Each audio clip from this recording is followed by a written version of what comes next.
ঠোঁটে সারাক্ষণ সিগারেট নাকি ই সিগারেটের ধোঁয়ায় মজা পাচ্ছেন? সাবধান, এই অভ্যাস কিন্তু ডেকে আনতে পারে এক ভয়ঙ্কর ও বিরল ফুসফুসের রোগ, যার নাম পপকর্ন লাংস। আজ জানবো এই রোগটা কি, কেন হয় আর কিভাবে বাঁচা যায়।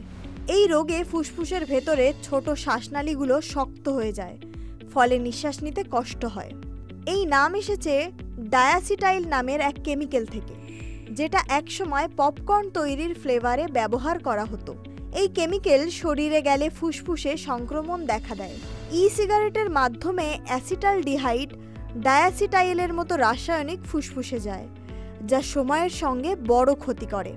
যদি লম্বা সময় ধরে কাশি, অল্প পরিশ্রমে শ্বাসকষ্ট হয়, বুকে চাপ বা ব্যথা, বারবার শ্বাসনালীতে সংক্রমণ দেখা দেয়, তাহলে এগুলো হলে অবহেলা না করে দ্রুত চিকিৎসকের পরামর্শ নিন। আপনার ফুসফুসের সুস্থতা আপনার হাতে।